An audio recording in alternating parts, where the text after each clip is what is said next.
Le secret de la longévité dans notre milieu réside dans ces 3 règles d'or. Discrétion, finesse et force de frappe. Et là, regarde-moi. Et écoute-moi bien attentivement, espèce d'enfoiré. Le fric que t'as piqué, c'est pas le nôtre. Il appartient à des tarés de psychopathes d'Albanais. Tu vois, le genre de mec que même le diable n'oserait pas faire chier. Alors je vais te le demander une dernière fois. Où est le fric?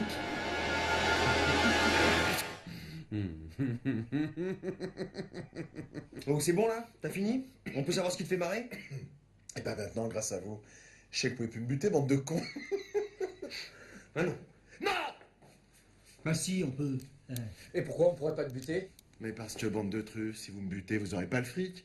Et si vous avez pas le fric, vous allez en chier avec les Albanais. Ok, brainstorming.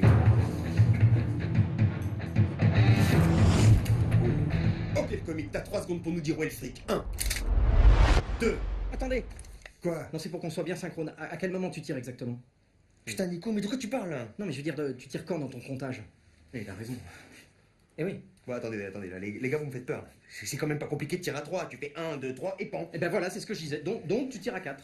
Et non. Bah si, mais si. Si tu fais 1, 2, 3 et pan, c'est comme si c'était 4. Voilà. Ok, alors monsieur, je sais tout, comment on fait pour tirer à 3? Eh ben tu fais 1, 2 et pan. D'accord, donc on tire à 2 en fait. Voilà. Non, tu tires à pan, c'est comme si c'était 3, merde. Ok, alors attendez. Je sais ce qu'on va faire. On va faire à vos marques, prêts, partez. Ça va être beaucoup plus simple pour tout le monde. Ouais, surtout pour toi. Ok, vous avez gagné.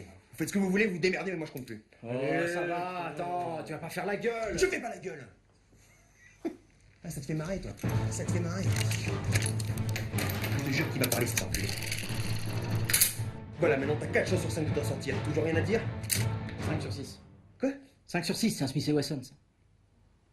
Non, mais tu vas fermer ta gueule. Oh, merde. J'y crois pas, il l'a buté. Nico, il l'a buté, ce con. Cette fois-ci, c'est sûr, on est mort. Hein. Nom de Dieu, Rico. Tu devais juste le menacer pour lui faire peur. Oui, bah les gars, c'est de votre faute aussi. Quoi? Mais parfaitement. Si tous les deux vous m'aviez pas embrouillé avec vos histoires de comptage à la mort moi le cul, ça serait jamais arrivé, ça. Mais non, on tire à pan, c'est comme si c'était 3, et ben voilà ce qui arrive quand on m'embrouille. Ça part en couille. Au nom de Dieu, c'est eux. Attends, chut. Ces enfoirés nous ont retrouvés. Ta gueule, Nico. Ils vont nous torturer à mort. Ludovico, je veux pas crever comme ça. T'inquiète pas. Si on répond pas, ils finiront peut-être par se barrer. Attends, tu rigoles là, j'espère. Pourquoi? Parce que je te rappelle que je viens de tirer une putain de balle dans la tête de ce pauvre type. Alors j'imagine que ça a dû occasionner un certain bruit, tu vois. On va quand même pas se laisser choper sans rien faire. Alors changeons de programme, on ouvre cette foutue porte et on descend tous ces fils de pute version qui est chorale.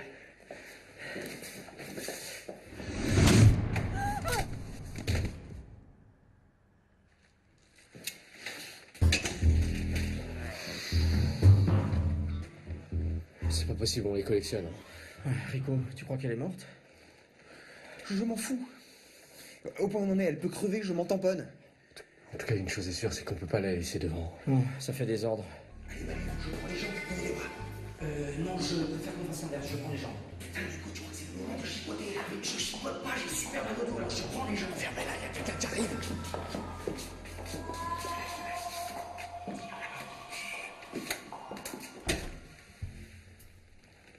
Et faudra peut-être vérifier si elle est toujours vivante, vous ne croyez pas?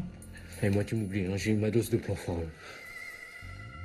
Qu'est-ce que t'as un problème à l'œil, quoi? Mais vas-y, fais-toi plaisir. Je voudrais bien, mais je me fais trop penser à ma grand-mère, c'est pas... Bon, je vous préviens, je fais pas de bouche à bouche à Tati Daniel, moi. Ah! Oh putain, le flip, elle est vivante, cette conne. Ah, elle est vivante, c'est génial. Nico, je veux pas casser ton délire là, mais enfin, quand elle va se réveiller, qu'elle va voir un cadavre avec la tête éclatée, je peux me tromper, hein. Mais à mon avis, elle va pas trouver ça génial, tu vois. Ah oui, exact. Peut-être falloir trouver un plan, les gars. Peut-être, ouais. Je ne crois pas. Putain, vas-y, dis-moi qui c'est. C'est encore une petite vieille. Tu te fous de ma gueule. C'est pas une planque, hein. C'est un hospice. Ouais, bah ça va, 2 minutes. Excusez-moi, Bien, je suis désolé. ne soyez pas désolé. Je cherche mon ami qui a dû encore se tromper de bâtiment. La pauvre femme n'a plus toute sa tête. Alors qu'est-ce qu'on fait maintenant? Eh ben, je réfléchis. Elle est pas morte, donc on a qu'à dire qu'on a trouvé un consciente sur le palier et qu'on s'est occupé d'elle. On lui offre un café pendant que l'autre se réveille et elle se barre. Et le cadavre? Quel cadavre? Oui. La baignoire. Dans la baignoire.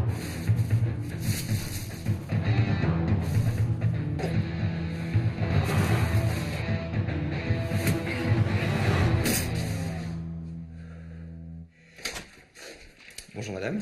Bonjour jeune homme, excusez-moi d'insister, mais comme je vous l'ai dit tout à l'heure, je cherche mon ami Daniel, qui a la fâcheuse habitude de perdre la tête. Eh bien écoutez, vous tombez très bien. Allez-y, je vous en prie, entrez. Oui, on l'a trouvé inconsciente sur le palier. Ouais, j'étais justement en train d'essayer d'appeler les pompiers, mais puisque vous êtes là... Non, ne les dérangez pas. Elle a dû juste oublier de prendre ses cachets, ça lui arrive tout le temps. En tout cas, mes enfants, j'espère qu'elle ne vous a pas trop dérangé. Oh non, pas du tout. En plus, elle me fait tellement penser à ma grand-mère, alors vous savez, c'est... Oh, comme c'est mignon. Ça fait chaud au cœur de voir des jeunes gens aussi sympathiques. Mais merci. Je suis sûr que vos parents doivent être fiers de vous. Vous n'imaginez pas à quel point. Je sais ce qu'on va faire. En attendant que mon ami se réveille et pour vous remercier de votre gentillesse, je vais vous faire goûter mon fameux crumble aux pommes.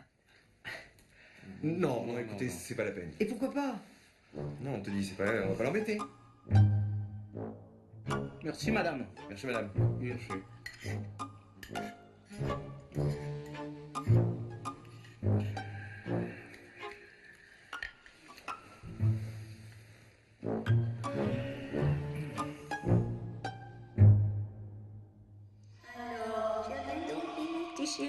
Parfait, on peut commencer. Non, aucun problème, monsieur Chachari. Je vous le passe. J'espère que t'as aimé le crumble connard parce que t'as pas fini de déguster. On s'en occupe. Pardonnez-moi, cher Daniel, ne devait-il pas être au nombre de 4 à la base? Chère Jocelyne, je vois que votre perspicacité est toujours aussi aiguisée. Mais j'ai le regret de vous annoncer que le 4e a déjà trépassé. Mon Dieu, quel dommage. Et vous? Ah bah non, mais non. Celui-là, ce sont eux. Ça, messieurs, ça n'est vraiment pas très gentil. Ne le jugez pas, chère Jocelyne. Peut-être le méritait-il. Comme vous avez raison, cher Daniel, je vous demande pardon. Mais avant de commencer, oserais-je vous demander si vous avez pensé à notre petit remontant? Ne vous inquiétez pas, chère Jocelyne. Ai-je déjà oublié notre médecine? Non, Dieu, non, je ne sais que trop que la perfection vous habite.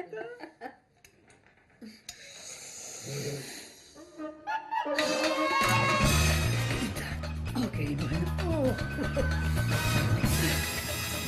C'est parti. Savez-vous, messieurs, comment s'appelle et à quoi sert cet ustensile?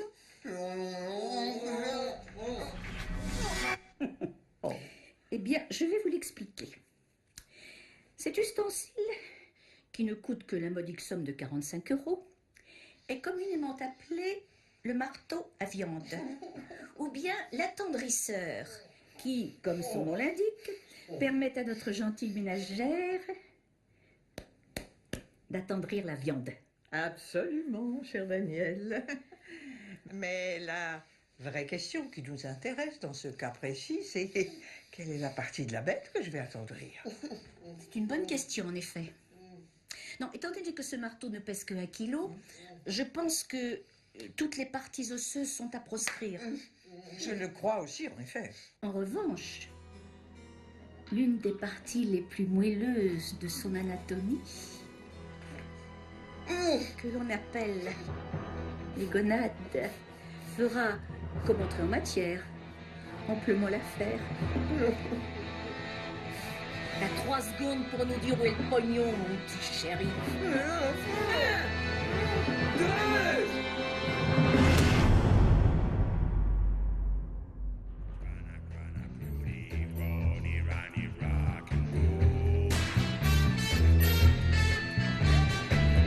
Run,